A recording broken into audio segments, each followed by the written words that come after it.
we are gonna watch a horror video. I'm pretty sure. Let's see how horror this is, and I just want to see which kind of demon entities we will see in this video. Hey beauties and beasts! Okay, it's time to grab your skincare, your drink, and light some candles because we're going inside one of Korea's most haunted places, Gonjiam Psychiatric Hospital. So let me first set the scene for you. It's past midnight and you're standing in a pitch black hallway. The beam of your flashlight slices through the dark, paint peeling, debris everywhere, eerie graffiti on the walls. Every step echoes, and something moves at the end of the corridor. This is an imagination. Thousands have felt the same chill at Gonjiam. So terrifying, CNN named it one of the 7 freakiest places on Earth. So the thing is that I have encountered a lot of entities myself, but I have like not seen them in real life. I have feel that they are present, and I have even talked to some. But the thing is that there is a weird thing where I have seen a lot of videos where people say like, yeah, they have seen the entity. But reality is that most of the time when these entities comes, which in Pakistan we call it them jinns. They prefer to possess a body and then do something against you. They will mostly just make you paranoid about their existence, but they will not show themselves instantly. In the future I will talk about this story because this is a pretty lengthy story. But there was another incident which happened with me a few months ago while we were looking for a house and for rent, and then my friend decided to say like, how about we check this one house which was pretty cheap, and we wanted to, sorry, not for rent, we wanted to buy the house, and we were looking for that. But the house was very weird. The first thing I have noticed about that house is that when I decided to enter that house and I was inside that house, I realized that something was wrong in that house and some kind of entity was there. I have never feel those kind of feeling in any house. I have like traveled a lot more of houses, and I have seen, and I mostly travel. So at that time I was looking for houses, so we were traveling a lot to see if there was a suitable house for us. And but that house was very weird because my friend at that time also realized that something was wrong in that house, and he even told me like, what is happening with you? And I told him like, I think something is here. And he said like, yeah, I feel like something is here because that house was empty. It was not a very big house. It have like maybe 3 or 4 rooms, so it was not that big house. But the thing was that feeling which we were getting, especially me, I instantly realized that something was wrong at that house, and I decided to like cancel the whole thing about that house. I don't even mind asking that guy like, what is the situation with this house, because sometimes even the dealers and the people who are selling those houses will themselves not know what is wrong with that house, or even if there is something wrong with that house and some entity is living there, they will never tell you like what is happening there. Tonight, we will walk those halls where dozens of patients allegedly died. And we're going to pass the director's cursed office and face the infamous room 402, the door no one has ever opened. So are you ready? Let's go inside. Let's see what is going to happen.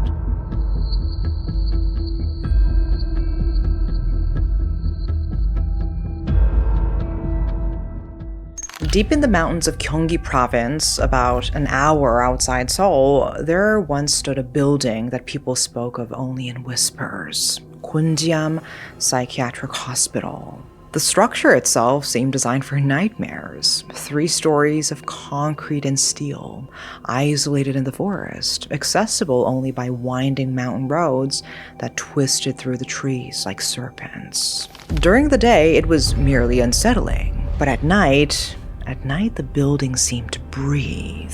The hospital operated throughout the late 1980s and into the 1990s. So by all accounts, it was a standard psychiatric facility, treating patients with severe mental illnesses, employing a full staff of doctors and nurses. Nothing remarkable. But then in 1996, something happened. the hospital closed abruptly without any warning.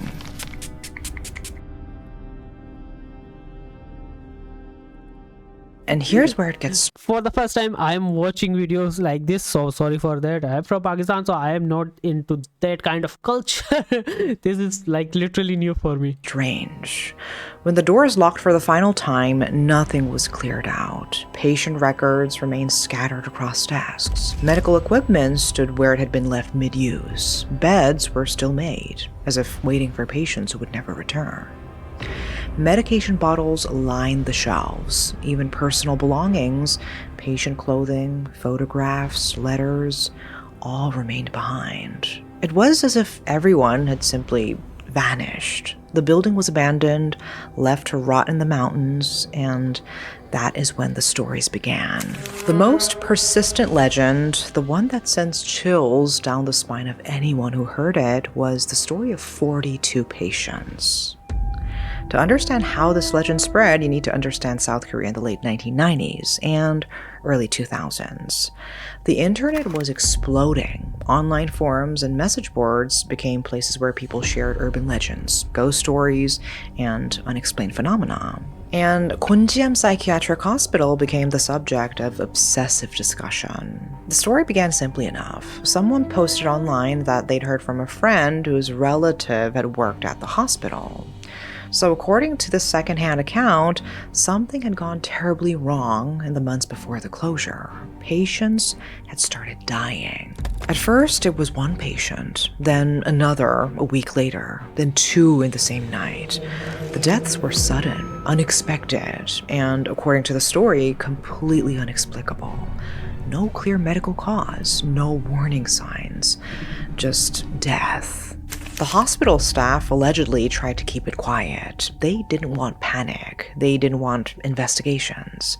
But families of patients started asking questions. Why had their loved ones died so suddenly? What had the hospital been doing to them? And then the stories started to diverge, splitting into different versions that spread across the internet.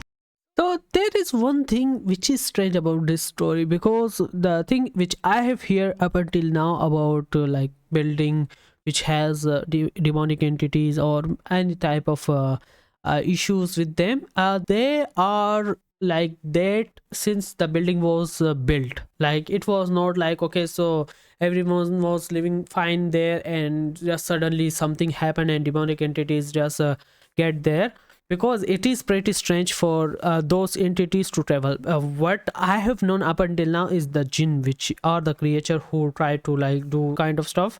They prefer places where no one lives, because they just want like a place where there is no human activity, so they can live there. And most of the time they try to hijack those places where, like for example, if you have a house and you have certain room which you are not using it for, like let's say for 6 months or more than 6 months, for a year, and that room is like for example a storage room, let's say, sometimes not even a storage room, it is like a closed room, so no one is just going there to visit.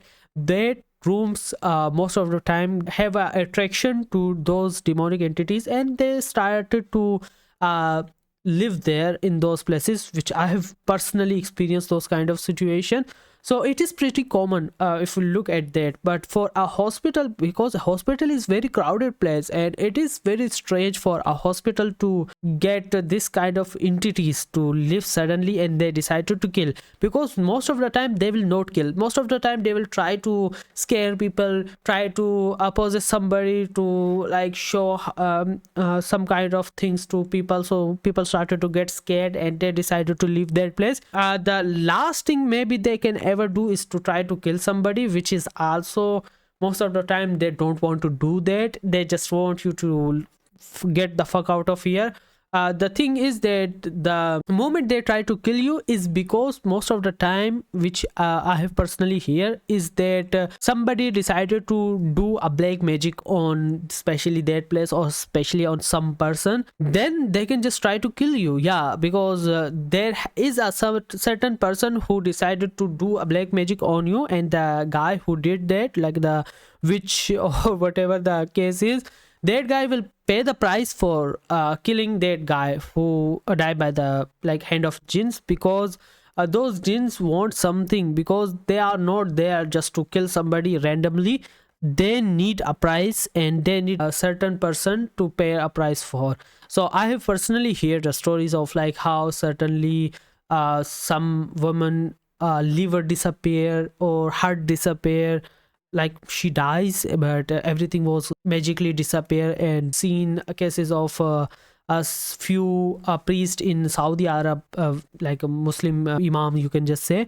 Those people, I've seen, I think this video is going to get very much longer, because I'm not even letting her speak. So how about we listen to her, and one day I will decide to tell you the whole story, what is going on, because it will be better. Let's see the video. Like wildfire. One popular version claimed that the doctors at Gonjiam had been conducting secret experiments. This was the 1990s. Psychiatric medicine was still controversial in South Korea, where mental illness carried heavy stigma and oversight was lax compared to Western countries. So according to this version, the hospital had been testing experimental procedures on patients without proper consent. Lobotomies performed off the books, electroshock therapy pushed to dangerous levels, untested medications administered in doses far beyond what was legal. The experiments, the story went, were designed to find faster, cheaper ways to cure psychiatric patients. But they went wrong, terribly wrong. Patients started having seizures, psychotic breaks, complete mental collapses. And then they started dying. The hospital director, realizing what he'd done, tried to cover it up, but the deaths kept mounting. 1, 3, 7, 15, 23. By early 1996, there were only 42 patients left in that hospital, and they knew they were next. Another version of the legend was even darker. This one suggested that it wasn't experiments that killed the patients, it was something else, something in the building itself. According to the story, the hospital director began acting strangely in late 1995. Staff members reported that he would stand in empty corridors, staring at walls, muttering to himself. And he stopped sleeping. His appearance deteriorated. He became paranoid, convinced that something was watching him. Then patients started reporting the same symptoms. They claimed they heard voices in the walls, saw shadows moving in their peripheral vision, felt cold hands touching them at night. One by one, patients began descending into madness, not from their original mental illnesses, but from something new, something that seemed to infect every. Again, I am still skeptical about the whole situation, that how a demonic entity suddenly started to do all kind of stuff. And then again, was that a black magic happens there, or some kind of other entities which maybe suddenly decided to live there, which can be a thing which I don't know about. Let's see. Everyone in the building. The director, driven to the edge of sanity, allegedly became convinced that the hospital was cursed, that something evil had taken root in the foundation, in the walls, in the very air they breathed. And he tried to have the building blessed by Buddhist monks. They refused after setting foot inside, claiming the place was spiritually poisoned. Okay, so some kind of demonic entity was there. They suddenly decided to go there and to live there. He tried to evacuate the patients. By the way, yeah, I just remember another thing is that most of the time, what I have known about demonic entities is that they love fear. If you started to get scared of those entities, they will enjoy it, and they sometime will be more dangerous on you if you suddenly started to get scared of, than to a person who does not get scared of the situation. But by then, bureaucratic red tape and the stigma surrounding mental health made it nearly impossible to transfer dozens of patients to other facilities quickly. So they stayed, and the madness spread. Nurses quit, doctors transferred to other hospitals, The staff dwindled until only the director and a skeleton crew remained, trying desperately to care for 42 patients who were losing their minds to something they couldn't see or fight. Both versions of the legend, the experiments and the madness, converge on the same terrible conclusion. On one night in early 1996, something broke. According to the story that spread across Korean internet forums, the 42 remaining patients reached a collective decision. Whether driven by fear of more experiments or driven mad by whatever haunted the hospital's halls, or simply unable to endure their suffering any longer, they chose to end it. Some versions say they found a way to communicate with each other in secret, planning their escape through death. Others suggest it was spontaneous, a shared psychosis that swept through the wards like wildfire. But the result was the same. 42 patients took their own lives. Not gradually, not over weeks or months, all on the same night. They allegedly hanged themselves with bedsheets. Others ingested medications they'd been hoarding.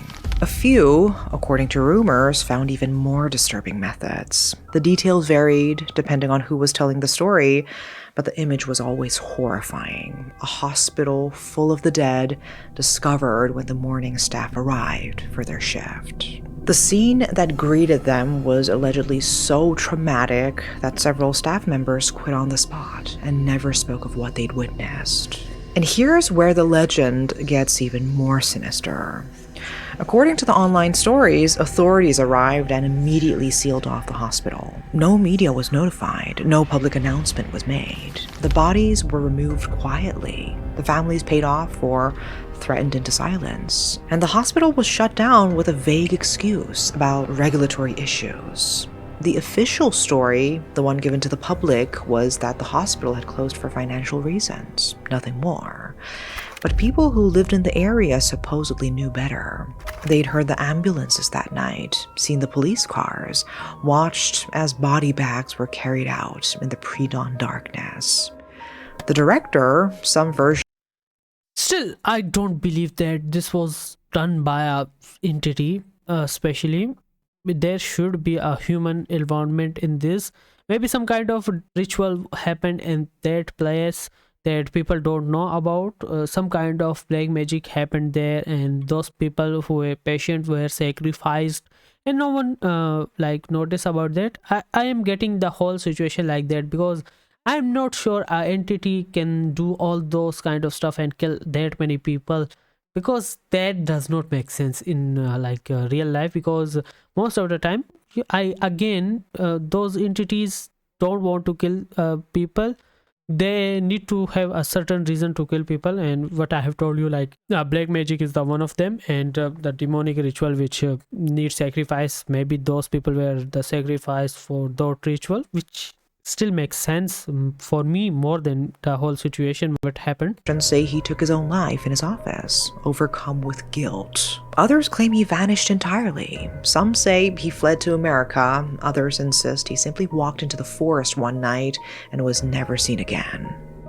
The building owner, an elderly man who'd invested his life savings into the hospital, allegedly died less than a year later. Heart attack, the official cause. But locals say that he'd been destroyed by what happened, consumed by guilt and Again, I think so that somebody did a black magic on the owner of the website, and he did all those stuff, which I think is the possibility that somebody tried to harm that guy, and he was successful. That why he lose everything, and after 1 year later he dies of heart attack, which is still maybe that time also the work of the dead demonic entity. grief. His sons inherited the property. They lived in America. When they learned about the hospital and its history, they reportedly refused to ever return to Korea. They wouldn't demolish the building, too expensive, and who would do the work once they learned the history? And they wouldn't sell it. Who would buy it? So the building simply sat, abandoned, locked, left to rot, with all its secrets still inside. But here is what made the story truly spread. It was believable. Psychiatric hospitals in 1990s South Korea weren't well regulated. Mental illness was heavily stigmatized. Families often institutionalized relatives and then tried to forget about them. Abuse in psychiatric facilities, while not common, wasn't unheard of. So when people heard about Gonjiam, they thought, that could have happened. That probably did happen. The legend fit too perfectly into existing fears about how mentally ill patients were treated. It confirmed suspicions people already had about corruption and cover-ups. It gave a face, or rather a number, to the nameless victims of a system that failed them. Yeah, because that is the situation. I don't believe a single demonic entity can just suddenly occupy a place and started to kill all the patient, and they did nothing to those doctors, which is strange. So yeah, it is related to maybe them mismanaging the patient, and because of some kind of medicine or some kind of maybe secret experiment was happened on those patient. Because of those experiment, they were killed, or maybe something like this. But come on, no one can question government on that regard. Okay, so by the early 2000s, word of Gonjiam had spread beyond South Korea. Urban explorers, paranormal investigators, and thrill seekers from around the world began making pilgrimages to the abandoned hospital. And they came back with stories. In the fall of 2015, 3 college students visited Gonjiam on a dare. They arrived around 11 p.m., equipped with nothing but flashlights and bravado. They started on the first floor, checking rooms one by one. Most were empty, doors hanging off hinges, windows shattered. But as they climbed to the second floor, something changed. They found a room. They couldn't remember the exact number, just that it was different from all the others, where the door was perfectly intact, closed, locked. That's weird, one of them said. Every other door is broken. They tried the handle, but it wouldn't turn. They pushed, nothing. Then they heard a noise, a sound from inside the room. A dragging noise, like something heavy being pulled across the floor. All 3 froze. Did you hear that? They pressed their ears to the door. The dragging sound came again, closer this time. So the thing is that the dragging sound is sometimes very common and noticeable, because where I live, sometime I like hear a sound from my rooftop, like somebody is dragging something. Most of the time, there is like a chair on the roof and also a small bed. But like you can literally hear that somebody is dragging it, but it is not accessible for somebody to go there. So yeah, there is some entity there who do stuff like that. But come on, who will be brave enough to go there to check on it, what is going on? And that happened like rarely, and sometimes it's feel like somebody's throwing like rocks. Where I live is like there is literally not many people around us live. There is like a huge pond beside our house. Like, there is a cow farm which is attached to our house, so there is a lot of dogs, so no one is brave enough to do all those kind of jokes. And this is pretty noticeable, not even like on my house, but I have heard those same sound on other people's houses while I was there staying there. So it is pretty common for those kind of entities to drag things. I don't know why they drag things, but I have heard, so I will believe in that story that yeah, dragging stories are real. Right behind the door. Then breathing. Or was it whispering? Then something slammed against the door from the inside, so hard the entire frame shook. They ran. They didn't speak. They didn't look back. Just ran down the stairs, through the hallways, out into the night. When they reached the parking lot and finally stopped to catch their breath, one of them looked back at the building. There was a light in one of the second-floor windows. A pale, flickering glow like a candle or a flashlight beam moving back and forth. But they'd been the only ones in the building, hadn't they? In 2012, a professional paranormal investigator Maybe some crackhead was there and he was doing some kind of stuff. Investigator from Seoul spent a night alone in Gonjiam, equipped with EMF detectors, thermal cameras, and audio recording equipment. He lasted 6 hours. His report, posted online, described escalating phenomena throughout the night. At first, just small things, cold spots that moved through rooms, shadows that appeared on his thermal camera where nothing should be visible. Then his equipment began malfunctioning, cameras shutting off despite fresh batteries, audio recorders picking up voices speaking in whispers too quiet to make out. Around 3 a.m., he entered what he believed was the director's office. The moment he crossed the threshold, every piece of equipment he carried died simultaneously. His flashlight, his cameras, his phone, he stood in absolute darkness. And that is when he heard it, footsteps behind him. And those footsteps were slowly getting closer. He fumbled for his lighter, managed to produce a flame, and the footsteps stopped. He was alone in that room. But the air had changed, thicker, and it was cold, so cold he could even see his breath, even though it was August. He made it to the parking lot by dawn, got in his car, and drove straight home without looking back. He never returned to Gonjiam. He refused to even discuss what else he'd experienced during those 6 hours. Some things, he wrote, are not meant to be investigated. In 2014, a television crew brought a shaman to Gonjiam Psychiatric Hospital for a documentary. The shaman, an elderly woman who'd conducted hundreds of spiritual cleansings, agreed to perform a ritual to communicate with any spirits that might remain.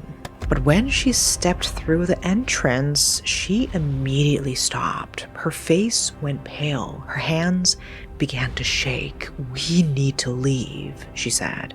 "Now." The crew tried to convince her to continue. They'd come all this way, set up equipment, promoted the show. "There are a lot of spirits here," the shaman insisted. "Many spirits, not one or two, dozens. They are angry, they're in pain, they haven't found peace." "How many?" the producer asked. The shaman closed her eyes as if counting something invisible. 42, she whispered. "There are 42 spirits trapped in this building." The crew went silent. How could she have known that number? By the way, the thing is that about spirits, it's pretty weird in like my religious beliefs in Islamic teaching. Spirit type of, for example, spirit, sometime if I'm not wrong, you can correct me, is called the souls of the people. But in Islamic teaching, it is impossible for people who dies to have like soul wander around. They don't wander around there, and so that why the thing which you see will look similar to your loved one who dies, and sometimes people see those kind of entities. Those are not your relative souls. Those are jinns which are pretending to be one of your relatives. There is like even in Islamic teaching that there is some kind of like jinn entity which is born when you are born, and that will be also with you. So he knows what your nature is, what you do, what you not do. They will copy your things while you die. After your death, they can be appeared to somebody, and they will believe like, yeah, I have seen, and maybe this is his soul. But in reality, those are the entities, and they are pretending to be like your loved one or maybe some other person which you have seen. They hadn't told her the legend, hadn't briefed her on the 42 patients. "They died here," the shaman continued, her voice barely audible. "They died badly, and they cannot leave. Something keeps them here, something in the walls, in the foundation, in the very bones of this place." She refused to go any further. The ritual was canceled, but the documentary aired anyway, and the shaman's testimony became one of the most cited pieces of evidence that Gonjiam was truly haunted. 42 spirits, the exact number from the legend. Could it be a coincidence? But of all the stories, of all the legends and testimonies and terrifying accounts, one stood above the rest. Room 402. According to every source, every urban explorer who'd ever entered Gonjiam, Room 402 was different. It was special. It was cursed. So this room was said to be the intensive care unit, the room where the sickest, most disturbed patients were kept. The room where the worst of the experiments allegedly took place. The room where, some claimed, the director himself had conducted his final, most horrific procedure before going mad. Yeah, what I was thinking of, like this hospital whole thing can be categorized that maybe there is some entities which live there, because that hospital is now empty and that is a better place for them to live. But another thing is that the whole thing happened and how many people suddenly dies is the fault of the people who were there, especially the doctors. They did something and they did some horrible experiments on those people. They suddenly dies and they have to like cover it up and don't tell anybody, and then portray it as like a spiritual thing and some kind of entities are really living there, which now they will be living there, but before that there was nothing like that. But here's what made Room 402 truly terrifying. No one could open the door. No explorers with crowbars. Not investigators with lockpicking tools. The door remained sealed, as if something on the other side was holding it shut. People who stood outside Room 402 reported feeling an overwhelming sense of dread. Temperature dropped so severe their breath misted in summer heat. Sounds from within, scratching, whispers, the squeak of a wheelchair. One testimony claimed that placing your hand on the door caused intense burning pain, as if the metal itself were alive and angry. Another described seeing shadows move beneath the door, cast by something inside, even though no light source existed in the room.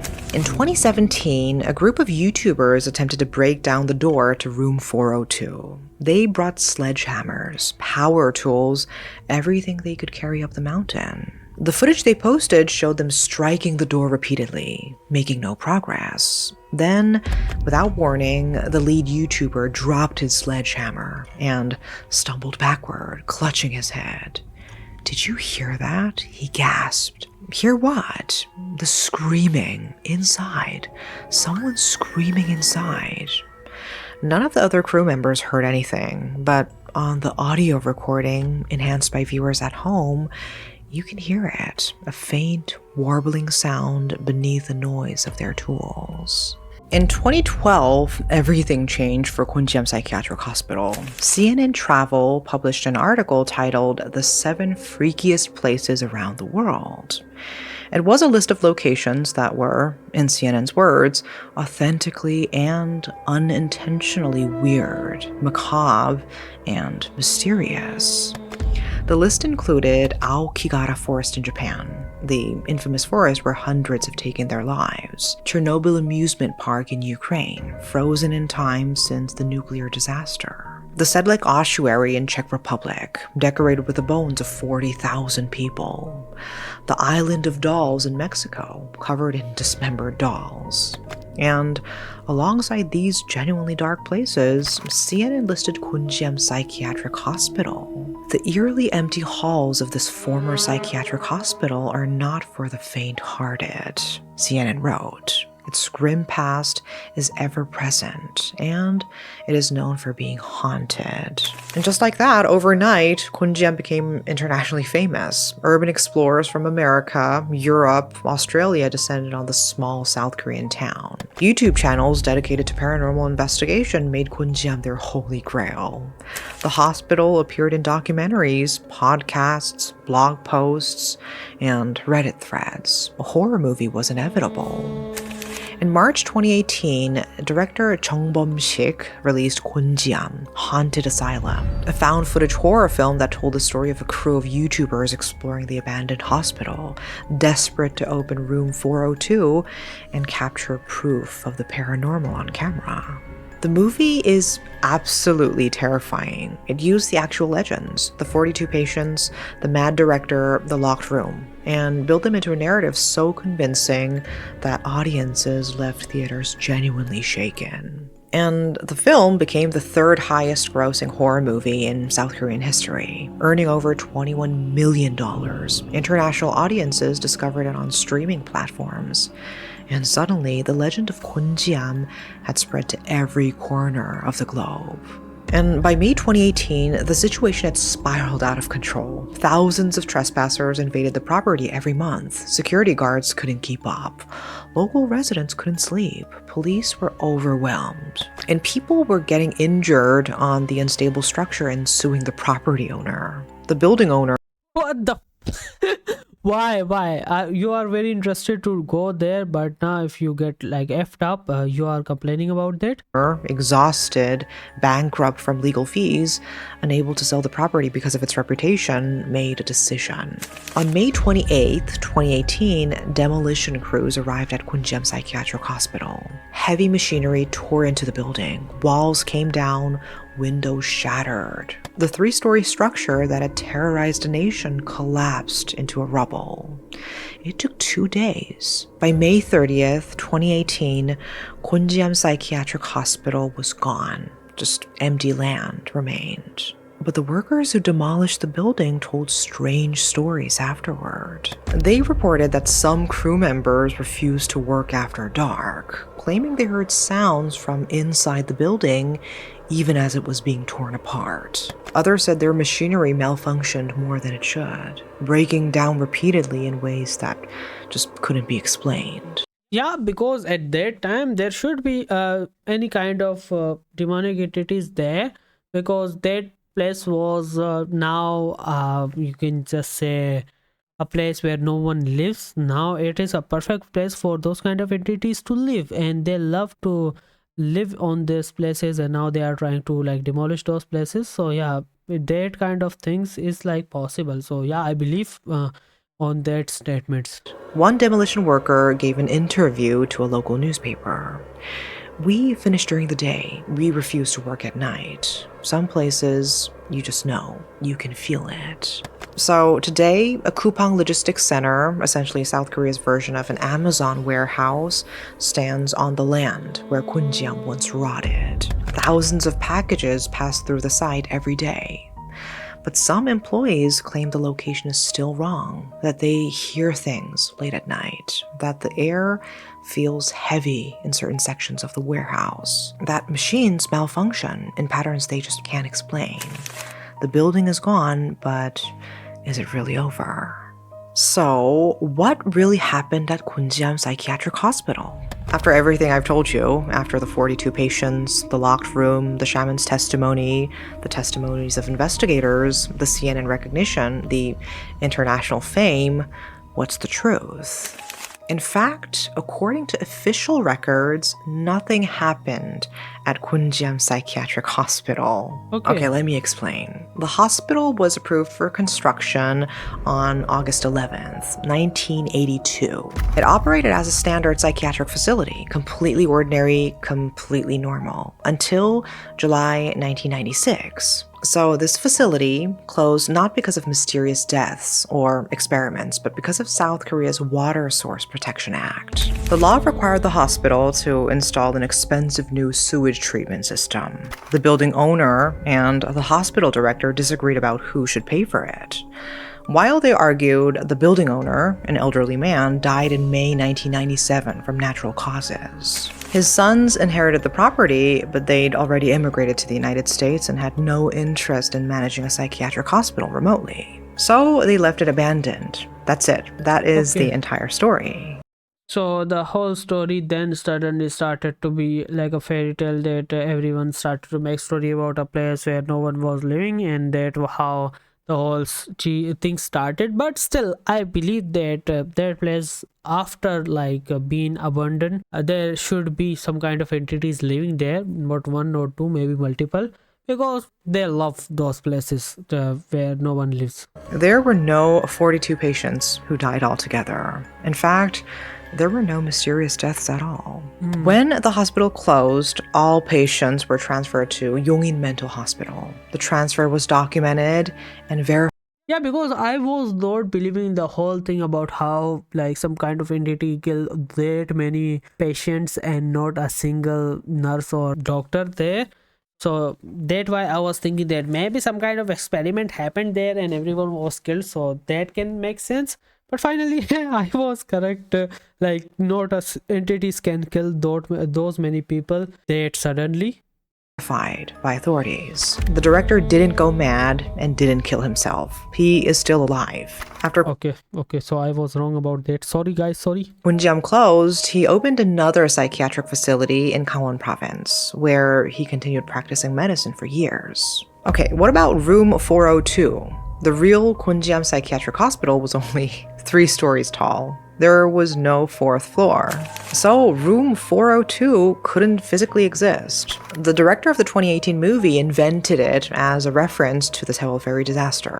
Yeah, because come on, director, he is a film director and he need an interesting story about that situation. Which occurred on April 16th, 2014. He thought 416 was too obvious, so he chose 402. It was symbolism, not history. And the shaman, who claimed to sense 42 spirits, she appeared on a ghost hunting television show in 2008 called Ghost Spot. These shows are entertainment, not documentation. They're designed to create scares, not report facts. In 2012, a South Korean investigative program thoroughly debunked every legend about Gonjiam. They interviewed this director, who was understandably furious about being accused of murder. They spoke to local police, who confirmed there had never been any investigation into deaths at that hospital. They reviewed official records showing all patients had been safely transferred. And the movie, that was actually shot at Busan National Maritime High School, not at Gonjiam itself. The building owner actually sued to try to stop the film's release, arguing it would make his property impossible to sell. Yeah, because people will be scared, but I'm pretty sure a business mindset person will not be scared of those kind of places and they will love to buy it if that property is valuable enough. And he lost the lawsuit. The movie came out anyway. 2 months later, in May 2018, he demolished the building. So that is the official story, the facts, the documented truth. But here is where it gets complicated. Because while we can debunk the legend of the 42 patients, while we can prove the director didn't kill himself, while we can explain that room 402 never existed, we just cannot explain why thousands of people reported experiencing something in that building. Which is psychic, like people were already expecting that there is some kind of entity living there.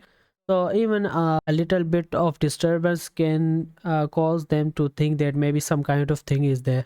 Not dozens, not hundreds, thousands of people. People from different countries, different backgrounds, visiting at different times over more than a decade. People who'd never heard the legends before visiting. People who went in skeptical and came out terrified. So they reported the same things: overwhelming feelings of dread in certain rooms, temperature drops that couldn't be explained by weather or ventilation, sounds, footsteps, dragging, whispers in empty corridors, equipment malfunctions at rates that seem beyond coincidence, the sensation of being watched, followed, or even touched. Now, yeah, power of suggestion is real. Abandoned buildings are creepy. Our minds play tricks in darkness. Fear can make us see and hear things that aren't there. But all of them, every single person who reported something strange, the demolition crews who refused to work at night, even though night shifts paid more, the security guards who quit after a few weeks, saying this place felt wrong. Police officers who, off the record, admitted they hated responding to calls there because even they felt uncomfortable inside. I don't know, maybe it was just the perfect storm of psychological factors. Yeah, because everyone was thinking that there is some kind of entity and that was enough for people to be paranoid of their place even more. Isolation, decay, stigma around mental illness, the power of urban legend, and the human tendency to seek patterns and meaning in randomness. Or maybe whatever was at Gonjiam, whether psychological, spiritual, or something we don't have words for, is still there. Some mysteries aren't meant to be solved. They are meant to remind us that the world is stranger, more complex, and more unsettling than we'd like to believe. Okay, that is the end of our.